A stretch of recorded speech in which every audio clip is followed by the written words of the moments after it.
Anthony Reynolds stood at the window of his downtown office, looking out at the city he'd called home his entire life.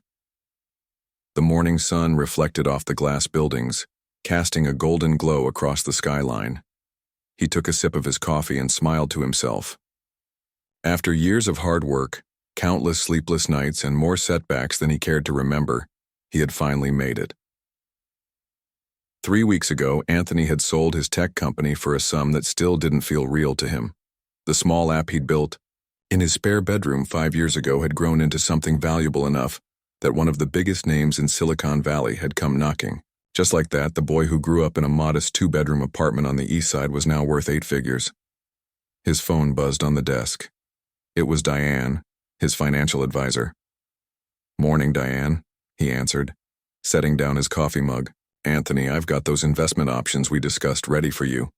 Do you have time to go through them today?" Anthony checked his watch.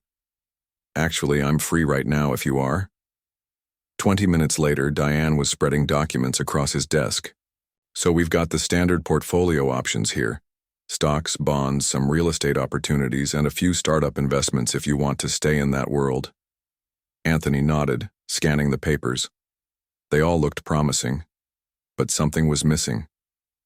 He'd spent his whole career building something from scratch, putting his personal touch on every aspect of the business. The idea of simply handing over his money to property managers or watching numbers change on a stock ticker felt hollow. "These are all great, Diane, but I'm looking for something more, hands-on, something I can really sink my teeth into." Diane tilted her head. "I thought you wanted to take a break after the acquisition?" "I did. I do," Anthony said, standing up to pace around his office. "But I'm not built for golf and beach vacations. I need a project, something with potential that I can help grow." As if on cue, his gaze landed on the window in the car dealership visible in the distance.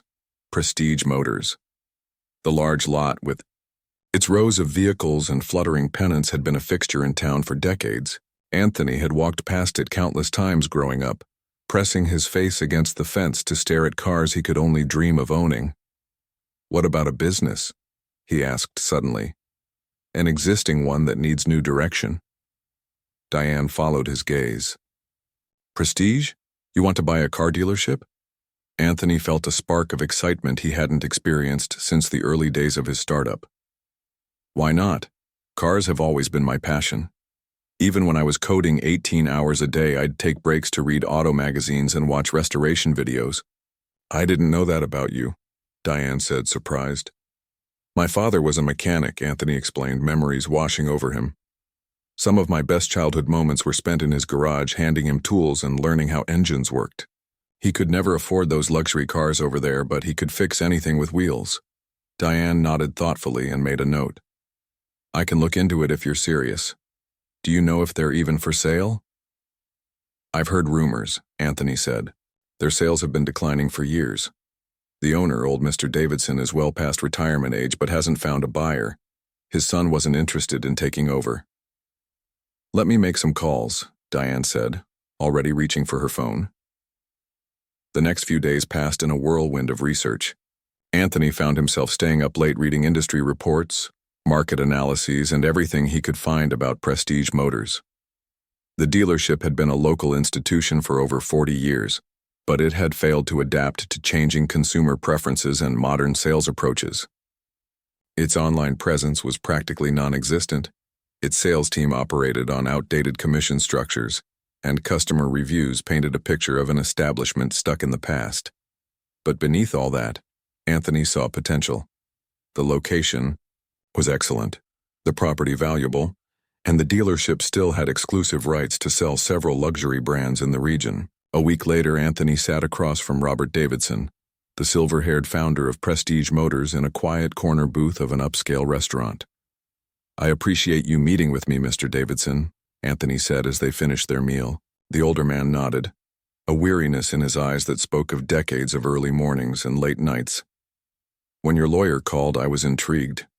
We haven't publicly announced that Prestige is for sale." "I have a knack for recognizing opportunities," Anthony replied with a smile. "And I understand you might be looking toward retirement." Davidson sighed, looking down at his half-empty wine glass. I built that place from nothing in 1981. Just me and two salesmen and a lot half the size it is now. Pride filled his voice before fading into resignation. But times change. The internet, these direct-to-consumer startups, the economy. It's not the business it once was. What if it could be again? Anthony leaned forward. With some modernization, new ideas, but still respecting the foundation you built? For the next hour they talked. Anthony shared his vision for Prestige Motors, a blend of old-school customer service with modern technology and marketing. He spoke of community involvement, sustainability initiatives, and creating an experience that would make buying a car feel special again.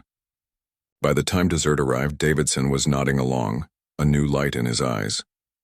"You remind me of myself 40 years ago," he said finally, full of ideas and energy. "But I have to ask, why a car dealership? With your background, you could invest in anything." Anthony thought about his father, who had passed away 5 years ago, never getting to see his son's success. "Cars connect people," he said simply. "They're not just machines. They're part of life's biggest moments. First dates, family road trips, bringing newborns home from the hospital. I want to be part of that." 2 weeks and several meetings with lawyers later, Anthony signed the final papers in Davidson's office. The wood-paneled room was filled with memorabilia from 4 decades in the business. Photos with celebrities who'd purchased vehicles, awards, and the keys to the first car Davidson had ever sold mounted in a frame. "Well, that's it," Davidson said, setting down his pen.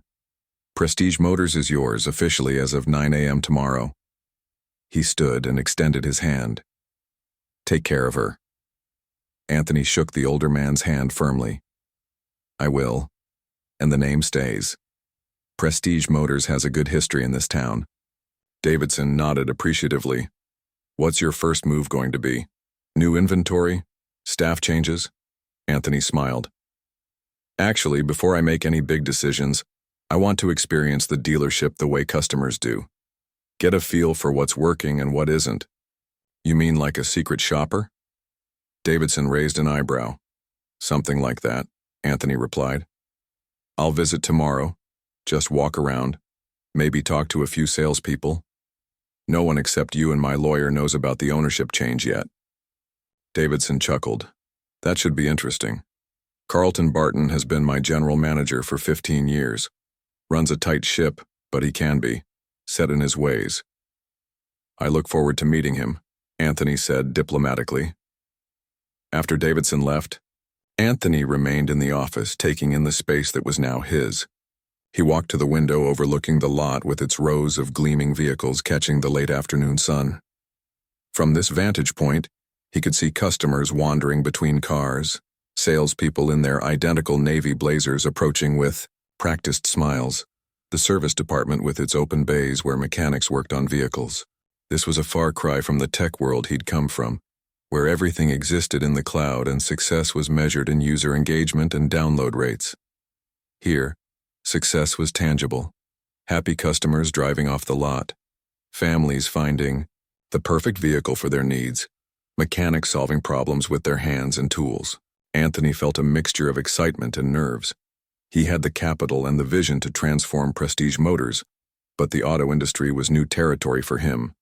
There would be a learning curve, resistance to change, and undoubtedly some missteps along the way.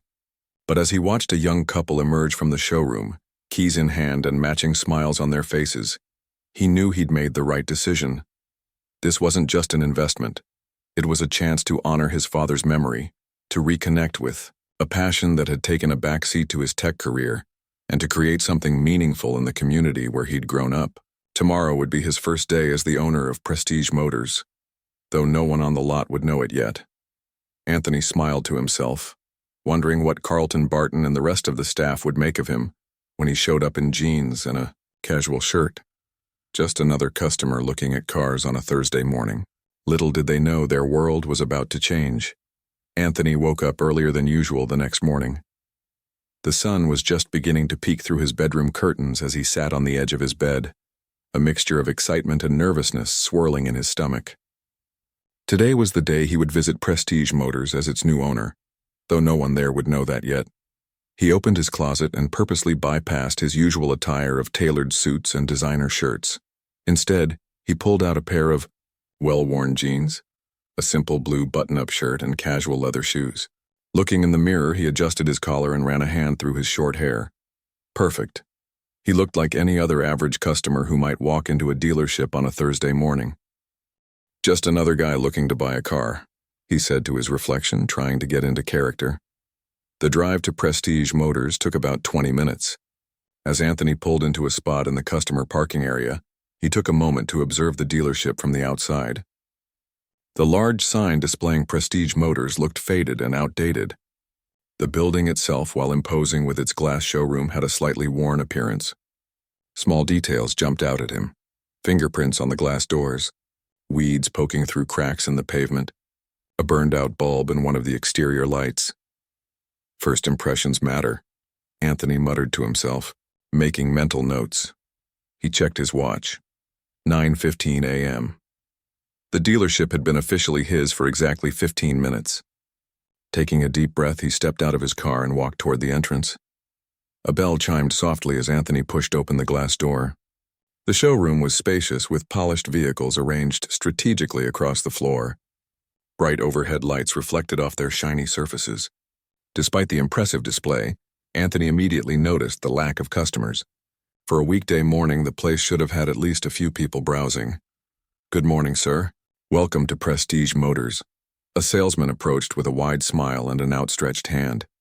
His navy blazer had seen better days, and his name tag read, Thomas. "Good morning," Anthony replied, shaking his hand. "Just looking around today." "Absolutely, take your time. Any particular model catch your eye? We have some excellent financing options this month." Anthony noticed how quickly Thomas jumped to mentioning financing before even asking what type of vehicle he might be interested in.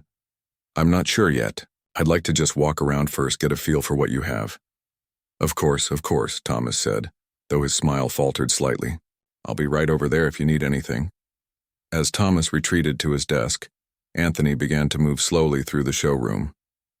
He ran his hand along the hood of a luxury sedan, noting the quality of the vehicle versus the outdated sales material sitting on its dashboard. The brochure was from last year's model, and the price sheet had been printed on cheap paper that had already started to curl at the edges. For the next half hour, Anthony circled the showroom, occasionally jotting notes on his phone. He observed how the salespeople interacted with the few customers who came in. Most followed the same pattern: immediate approach, quick pivot to financing or lease options. Little actual discussion about the vehicles themselves or the customer's needs. It was textbook old-school car sales, focused on closing deals quickly rather than building relationships. When Anthony ventured into the pre-owned section, he found it even more telling. The used vehicles were pushed to the back of the lot, many with dirty windows or minor issues that could have been easily fixed. The pricing was inconsistent. Some vehicles were clearly overpriced while others seemed suspiciously low. A different salesperson approached him here, an older man named Franklin who seemed less pushy than Thomas. "Looking for something specific?" Franklin asked. "Just browsing," Anthony replied. "How long have you worked here?" Franklin seemed surprised by the personal question. "Going on 12 years now. It's a good place. The car business has its ups and downs, but Mr. Davidson runs a decent shop." "I've heard the ownership might be changing," Anthony said casually, watching for a reaction. Franklin's eyebrows shot up. "Where'd you hear that?" "The rumor mill's always churning, but Mr. Davidson hasn't said anything to us." He looked genuinely concerned. "Not that it's any of my business, but we've all got families to feed, you know?" Anthony nodded sympathetically. "Of course. Just something I heard around town." After thanking Franklin, Anthony made his way to the service department. Unlike the showroom, this area was bustling with activity.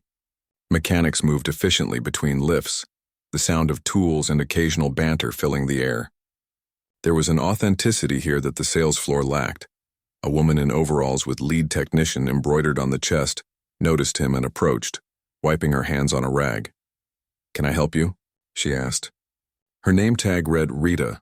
"Just looking around," Anthony said. "I'm considering buying, but I like to check out the service department first. You can tell a lot about a dealership by how they handle repairs. Rita smiled appreciatively. Smart move. Most people only think about the buying experience, not what happens after. How long have you been working here? Anthony asked. Almost 20 years, Rita replied. Started as an apprentice right out of technical school. Mr. Davidson gave me a chance when not many places would hire a woman mechanic. And how are things now? Busy? Rita glanced around before lowering her voice. Between us? Not as busy as we should be. The sales department isn't bringing in the new customers like they used to, so our service contracts are down. Plus, management keeps cutting corners on training and equipment. She shook her head. Sorry, shouldn't be telling you all this. Not exactly a great sales pitch. No, I appreciate the honesty, Anthony said sincerely. After chatting with Rita for a few more minutes, Anthony made his way back to the showroom. He wanted to get a better feel for the sales operations and decided to pose as a more serious buyer. He approached Thomas again. That silver SUV, what can you tell me about its features? Thomas immediately brightened. Excellent choice, sir. The Luxury 7000 is our premium SUV model. Leather interior, sunroof, all the bells and whistles. Would you like to sit inside? Maybe take it for a test drive? Maybe in a bit, Anthony said. I'm curious about your inventory system. How many of these do you have in stock? The question seemed to throw Thomas off. I'm not sure off the top of my head. I could check the computer. That would be great, thanks. Thomas led Anthony to a desktop computer at his desk and pulled up the inventory software. Anthony noticed immediately how outdated the system looked. Clunky interface, slow loading times. Looks like we have 3 in stock. Different colors, though, Thomas said. Mind if I take a look? Anthony asked, gesturing to the computer. Thomas hesitated. Well, that's not really something we let customers do. I'm actually quite interested in the business side of things, Anthony explained. I run a small business myself. Reluctantly, Thomas stepped aside. Anthony took the opportunity to click through a few screens, taking note of the sales figures, inventory turnover rates, and pricing structures. The numbers confirmed what he had suspected. Prestige Motors was struggling. Sales were down nearly 30% compared to the previous year, and the average time vehicles spent on the lot before selling had nearly doubled. As Anthony was examining the data, he became aware of someone watching him. Looking up, he saw a tall man with gray-streaked hair standing a few feet away, arms crossed and eyes narrowed suspiciously. The man's crisp suit and authoritative stance suggested he was in management. Thomas, what's going on here? The man asked, his voice sharp. Mr. Barton, this gentleman was just interested in our inventory, Thomas explained nervously. Carlton Barton, the general manager Robert Davidson had mentioned. Anthony stood up and extended his hand. Just doing some research? I'm very interested in how dealerships operate. Barton ignored the outstretched hand. Our inventory system is proprietary information. I'm going to have to ask you to step away from the computer. Of course, Anthony said, stepping back. I was just curious about your business model. Your online presence could use some updating, and I noticed your inventory turnover rate is... Are you from Wilson Motors? Barton cut him off, his voice rising. I knew Greg would try something like this, sending someone to scope us out. I'm not from any competitor, Anthony assured him. Just a potential customer with an interest in the business. Barton looked Anthony up and down, taking in his casual clothes and relaxed demeanor. His expression shifted from suspicion to dismissal. Well, unless you're actually buying something today, I think you've researched enough. Thomas, help this gentleman if he's ready to make a purchase. Otherwise, we have serious customers to attend to. The condescension in Barton's voice was unmistakable. Anthony noticed how the manager's eyes flicked to his jeans and casual shirt, making assumptions based purely on appearance. Actually, I'd like to know more about your sales training program, Anthony said, maintaining his composure. I noticed some inconsistencies in how customers are being approached. Barton's face reddened slightly. Our sales team is highly trained according to industry standards. Now, if you'll excuse me, I have actual work to do. As Barton stalked away, Thomas gave Anthony an apologetic look. Sorry about that.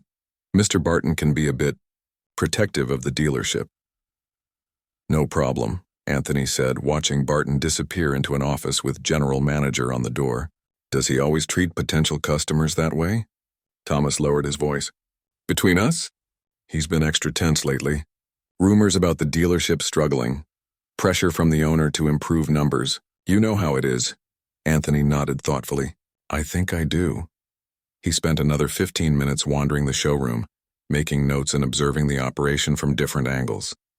What he saw confirmed his initial assessment.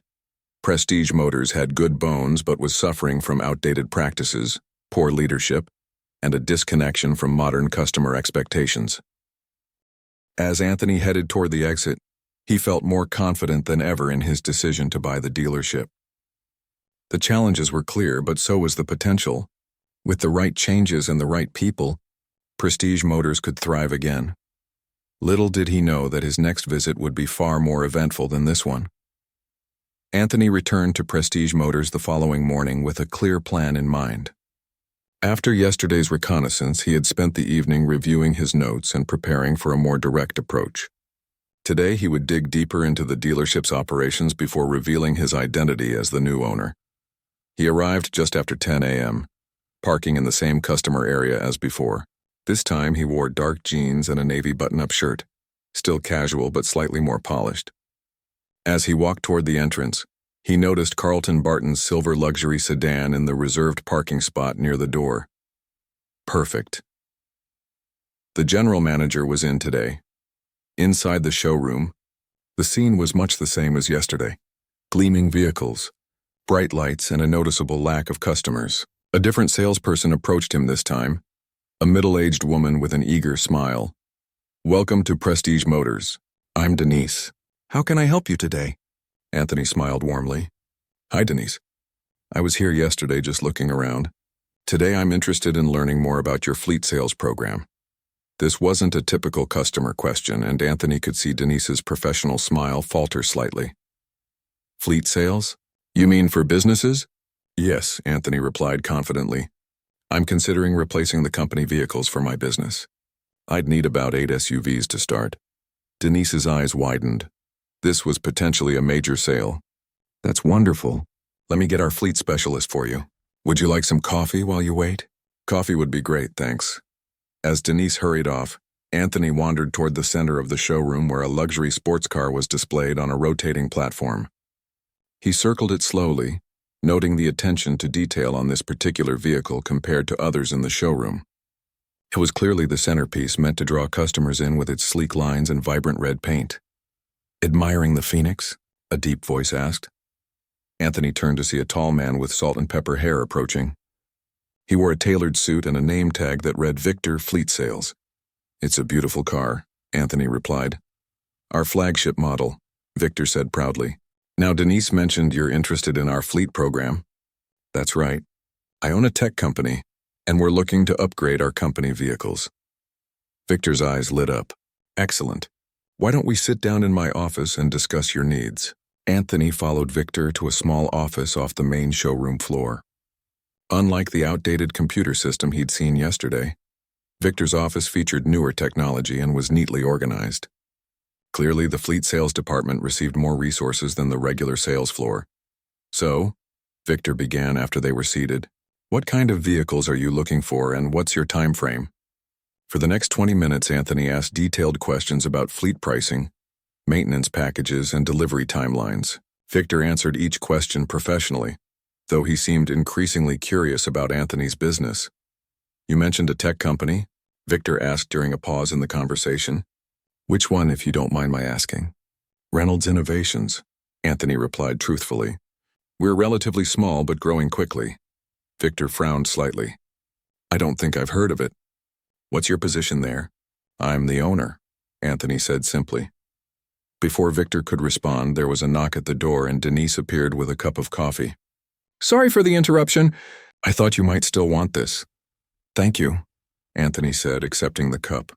As Denise left, he turned back to Victor.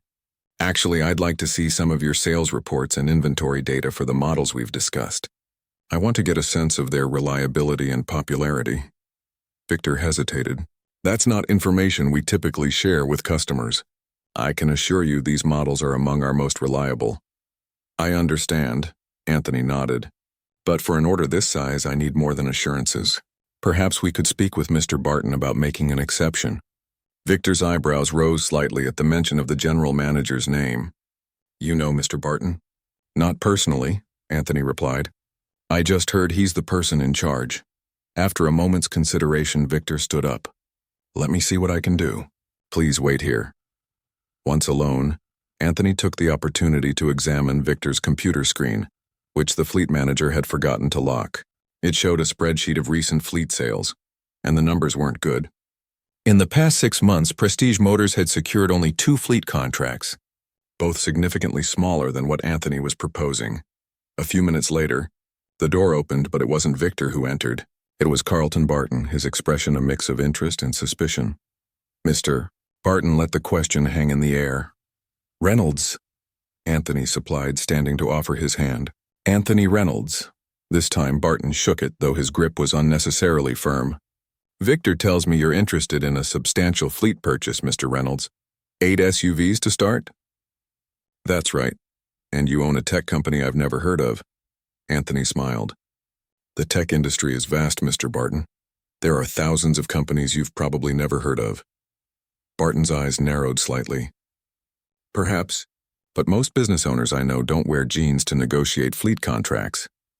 Times have changed, Anthony replied evenly, especially in tech. Now about those sales reports and inventory data. I'm afraid that's proprietary information, Barton said, even for potential fleet customers. Now, if you're serious about this purchase, we can discuss models, features, and financing options. Otherwise, he gestured toward the door. Anthony decided to change tactics. Actually, I'm also interested in how you structure your sales team's commission. The woman who greeted me, Denise, she immediately called for a specialist rather than trying to handle the sale herself. That suggests your commission structure might be siloed by department. Barton's expression hardened. Our internal compensation structure is none of your concern. It is if it affects customer service, Anthony countered. From what I've observed, your sales approach is outdated. Your online presence is practically non-existent. Your inventory system is at least 5 years behind industry standards. And your showroom layout prioritizes flashy models over the vehicles people actually buy. The general manager's face flushed with anger. Who exactly do you think you are? Coming in here criticizing our operation based on what? A few hours of observation? Anthony remained calm. I'm someone who sees potential being wasted. This dealership has a great location, strong brand partnerships, and some good people. But it's being held back by outdated thinking and poor management. That's it, Barton snapped, his voice rising. I don't know if you're from a competitor or just some wannabe business consultant, but we're done here. The commotion had drawn attention. Through the glass walls of the office, Anthony could see salespeople and a few customers looking their way curiously. Mr. Barton, Anthony tried again. I'm simply offering observations that could help. What would help? Barton interrupted. Is for you to leave now, before I call security. Anthony remained seated. I don't think that's necessary, don't you? Barton's voice dripped with condescension. Let me guess. You read a few articles about the auto industry, maybe took a business course online, and now you think you're qualified to tell me how to run a dealership I've managed for 15 years. Experience doesn't equal expertise if you're not learning and adapting, Anthony replied calmly. That was the last straw for Barton. He stormed to the office door and called out, Jeff, I need you over here now. A broad-shouldered man in a security uniform appeared almost immediately. Please escort this gentleman off the premises, Barton ordered, emphasizing the word gentleman with obvious sarcasm. Jeff looked uncertainly between Barton and Anthony. Sir, is there a problem? The problem, Barton said loudly enough for everyone nearby to hear, is that this man has been asking inappropriate questions about our business operations and refusing to leave when asked. By now, a small crowd had gathered, salespeople, a few customers, and even Rita from the service department, watching with concerned expressions. Anthony stood slowly, keeping his composure. There's been a misunderstanding, Mr. Barton. The only misunderstanding, Barton cut in, is you thinking you could come in here and waste our time. Chef, please do your job. The security guard stepped forward awkwardly. Sir, I'm going to have to ask you to come with me. Anthony looked around at the watching faces, the confused salespeople, the embarrassed customers, Rita shaking her head in disapproval of the scene. This wasn't how he'd planned to reveal himself, but Barton had forced his hand. Before I go, Anthony said calmly, reaching into his jacket pocket. There's something I think everyone should know. Barton smirked. What? You're going to threaten to leave us a bad review online? Anthony pulled out a folded document and handed it to the security guard. Jeff, Would you mind reading the top paragraph of this document? Out loud, please. Jeff looked to Barton, who nodded impatiently, clearly expecting some irrelevant complaint letter. The security guard unfolded the paper and began to read.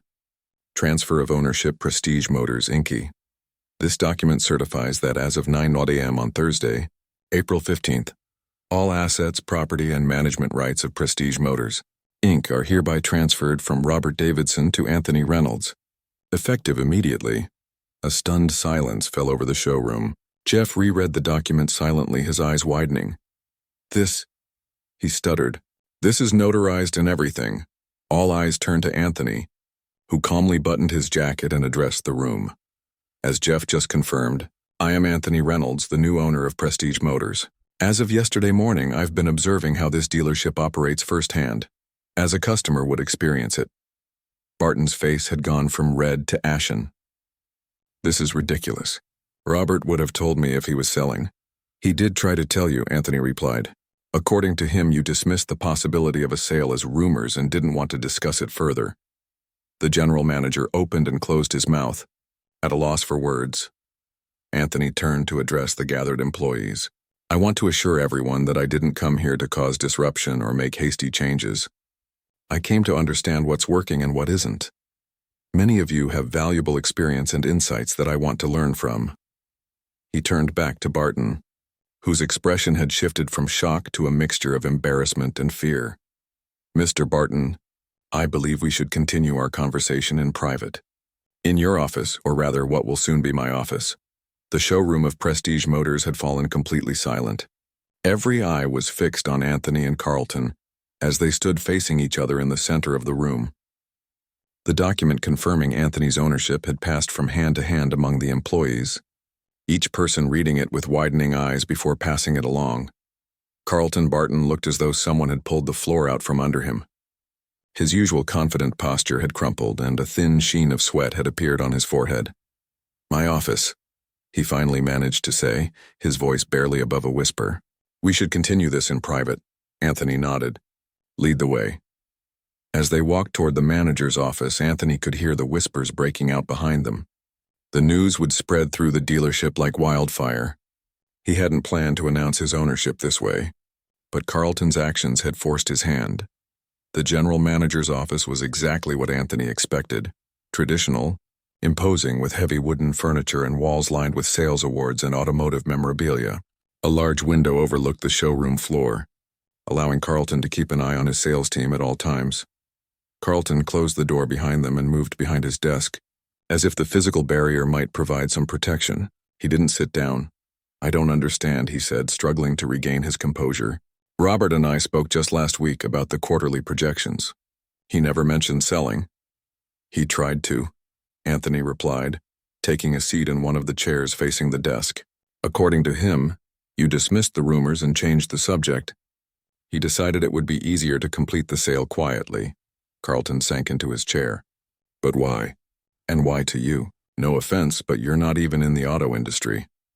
I'm an entrepreneur who recognizes potential, Anthony said simply. Prestige Motors has a strong foundation but has failed to adapt to changing times. Robert knew that. He wanted someone with fresh ideas to take over, not just another dealer who would run things the same way. Carlton's expression hardened. So you came in here undercover, spying on us, making judgments without understanding how this business works.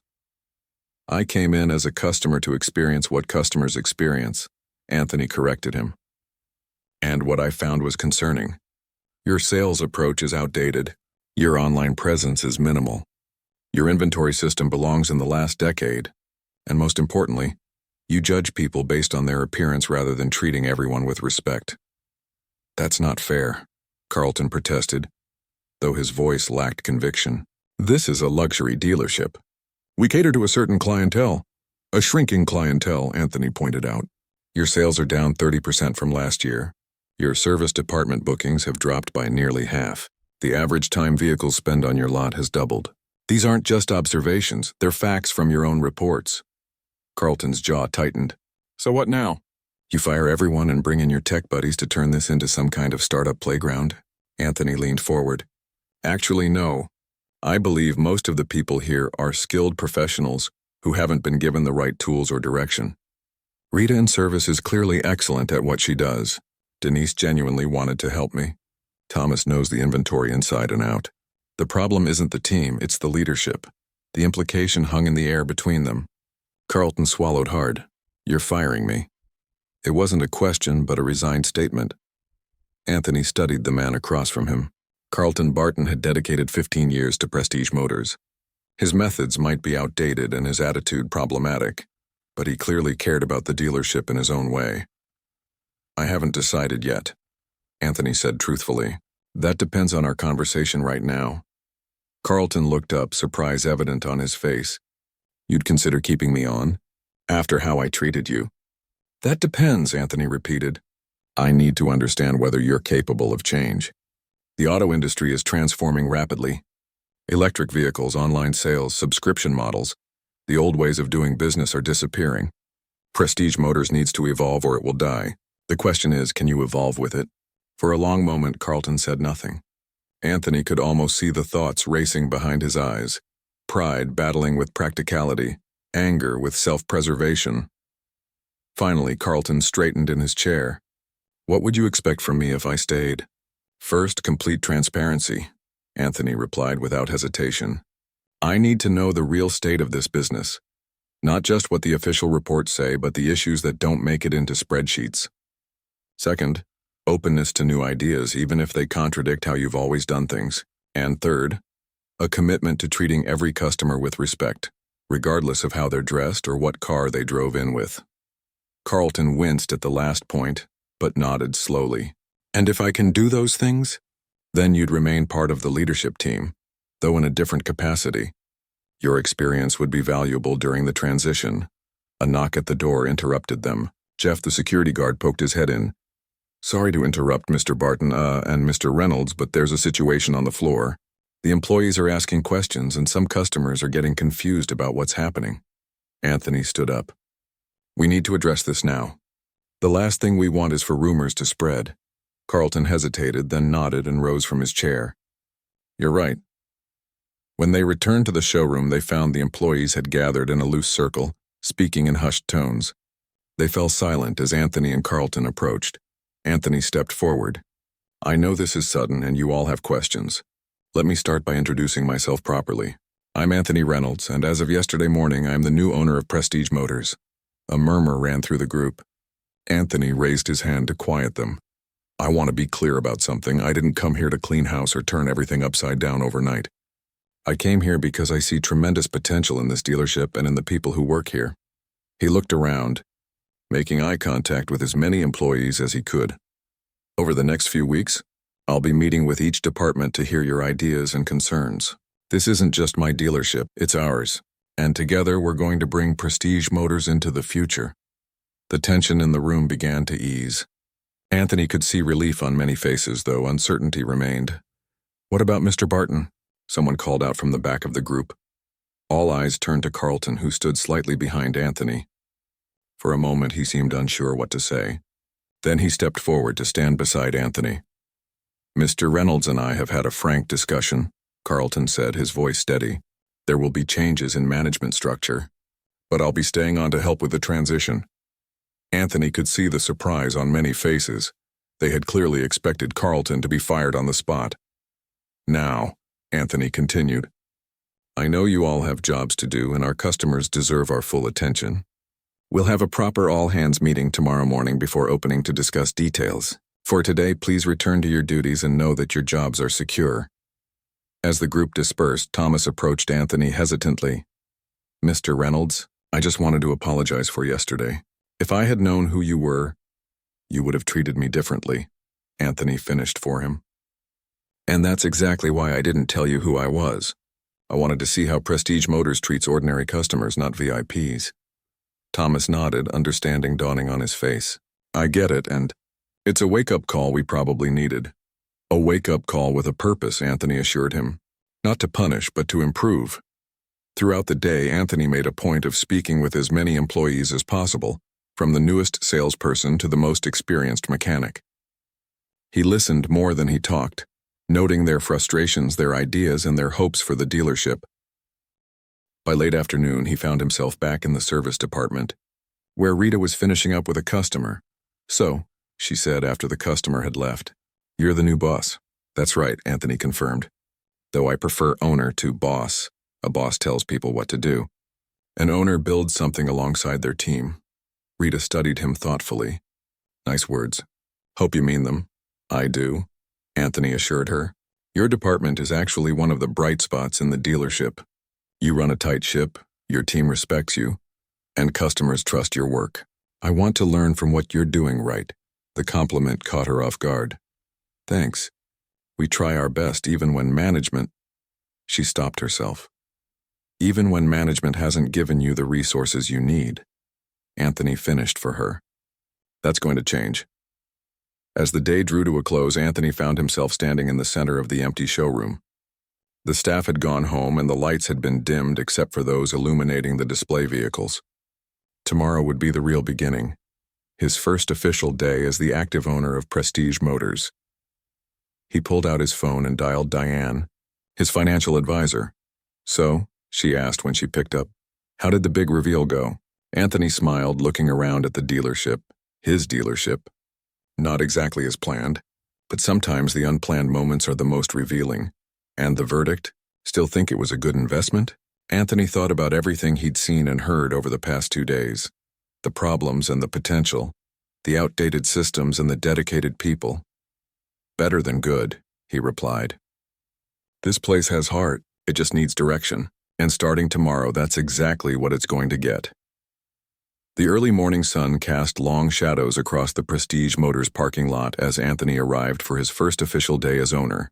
He had purposely come in an hour before the all-hands meeting to gather his thoughts and prepare. As he unlocked the main entrance, he was surprised to find someone already inside, sitting in the waiting area with a cup of coffee in hand.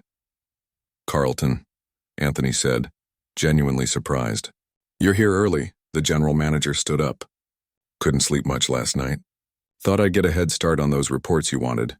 The real ones, not the polished versions we send to corporate." Anthony nodded appreciatively. "That's a good start."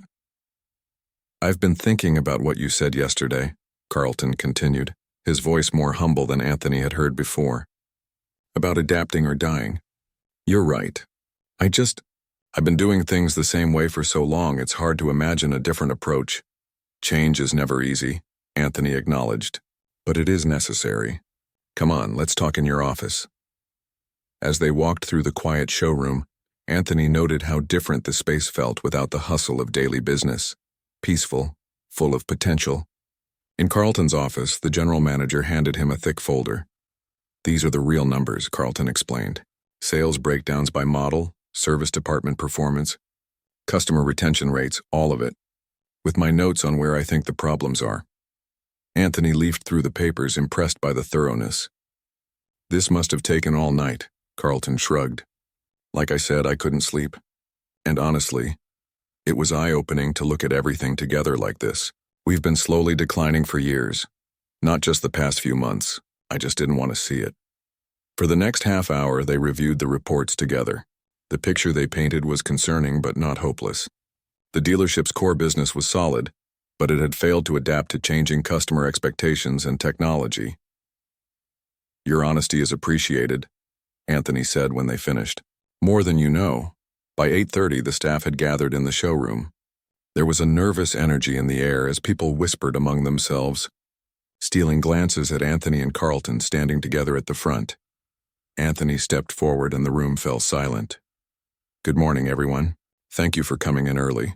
I know yesterday was unexpected." This drew a few nervous laughs. "Today marks a new beginning for Prestige Motors, and I want to start by being completely transparent with you all." He took a deep breath. "The dealership has been struggling. Sales are down, service appointments are declining, and our online presence is practically non-existent in a world that's increasingly digital." A few people shifted uncomfortably, but most nodded in acknowledgement of what they already knew. "But," Anthony continued, "those are all fixable problems. What's not broken is the foundation. You, the people who make this place run. During my visits this week, I saw dedication, knowledge, and potential that's been held back, not encouraged to flourish." He gestured to Carlton. Mr. Barton and I have had some frank discussions about the future of Prestige Motors. Going forward, he'll be transitioning to a new role as Director of Traditional Sales, focusing on our established customer base while we develop new channels. Carlton nodded, accepting the demotion with more grace than Anthony had expected. I'll be bringing in some new team members to help with our digital transformation, but no one is being replaced. Instead, I'm asking everyone to expand their skills and embrace new ways of doing business. Anthony outlined his initial plans: a complete website overhaul, digital inventory management, transparent pricing, improved customer follow-up, and a revamped service department with online scheduling and status updates. This won't happen overnight, he assured them. We'll take it step by step, with training and support along the way. I don't expect anyone to become a tech expert by tomorrow, but I do expect everyone to be open to learning. As the meeting concluded, Anthony asked department heads to stay for more detailed discussions while the rest of the staff prepared to open for the day. There was a new energy in the room as people dispersed, cautious optimism replacing the uncertainty of yesterday. Over the following weeks, the transformation of Prestige Motors began in earnest. The physical changes were the most visible: fresh paint, updated signage, a redesigned showroom layout that emphasized customer comfort over cramming in as many vehicles as possible. But the deeper changes were in how the business operated. Anthony brought in Luis, his former tech company's lead developer, to oversee the digital transformation. Together, they built a state-of-the-art website and inventory management system that integrated with the service department. Customers could now book test drives online, check real-time inventory, and even start the purchasing process from home. The sales team underwent extensive retraining. Gone were the high-pressure tactics and artificial urgency. Instead, salespeople were taught to be product experts and customer advocates, guiding people to vehicles that truly met their needs, rather than pushing whatever had the highest commission. Rita's service department received a complete technology upgrade, with tablets for technicians, real-time updates for customers, and transparent pricing that built trust. She thrived with the new resources, implementing ideas she'd had for years but never been able to pursue. Carlton's transition proved more challenging. The first month he oscillated between reluctant cooperation and stubborn resistance. But a turning point came when an older customer, one of Carlton's regulars for years, raved about the new online service booking system. Even an old-timer like me can use it, the customer had told Carlton. Saved me an hour of waiting around. You folks are really stepping up your game. Slowly, Carlton began to see that change didn't mean abandoning everything he knew. It meant enhancing it with new tools and approaches. The most significant change, however, came in the dealership's culture. Anthony instituted an open-door policy and regularly spent time on the sales floor, in the service bays and in the back office, learning from his team and demonstrating that good ideas could come from anywhere. One of those ideas led to Prestige, Motors' most successful initiative, a monthly cars and community event where the dealership parking lot was transformed into a gathering space with food trucks, music, and family activities. People who might never have considered visiting a luxury dealership came for the event and ended up browsing vehicles without pressure. 6 months after Anthony's dramatic revelation as the new owner, Prestige Motors hosted a special celebration for staff and their families. The showroom had been cleared of vehicles and transformed into a party space with catering, music, and a presentation area. Anthony stood before the gathered crowd, looking out at the faces of people who had gone from suspicious strangers to valued colleagues. When I bought this dealership, he began, some people thought I was crazy. Car dealerships are dinosaurs, they said. Everything's moving online. But what those critics missed is that buying a car isn't just a transaction, it's an experience, often a milestone in someone's life. Our job isn't just to sell vehicles. It's to make that milestone positive and memorable. He clicked to the first slide of his presentation, showing a graph of the dealership's performance over the past 6 months. The line started low on the left side, dipped slightly in the first month of transition, and then curved steadily upward. Sales are up 35%, Anthony announced to applause. Service department bookings have increased by 50%. Our customer satisfaction scores are the highest they've ever been. And most importantly, Our employee satisfaction survey shows that 89% of you are happier in your jobs now than you were a year ago. He clicked to the next slide. Showing before and after photos of the dealership, the difference was striking, not just in the physical appearance but in the energy that was visible even in still images. This success isn't because of me, Anthony continued. It's because of all of you who were willing to try something new, to learn and adapt, to bring your best ideas forward. His gaze found Carlton standing near the back of the room. Some of you had to make bigger adjustments than others, and I want to especially acknowledge those who had the courage to question their own, long-held beliefs about how this business should work. Carlton gave a small nod of acknowledgement, a hint of a smile on his face. Today we're not just celebrating 6 months of strong numbers, Anthony concluded. We're celebrating the birth of a new Prestige Motors, one that honors its history while embracing the future, one that values every customer equally regardless of what they're wearing or driving when they arrive, and one that recognizes its greatest asset is the people who work here. As the crowd applauded, Anthony stepped away from the podium and mingled with the staff and their families. He stopped to chat with Rita and her husband, complimented Thomas on his recent record-breaking sales month, and shook hands with the newest hires in the digital marketing team. Eventually, he found himself face-to-face with Carlton, who was nursing a glass of sparkling water near the refreshment table.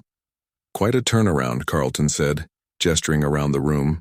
I didn't think it was possible, but here we are. Here we are, Anthony agreed. You know, none of this would have worked without you eventually getting on board. Your knowledge of the industry and the local market has been invaluable. Carlton seemed genuinely touched by the acknowledgement.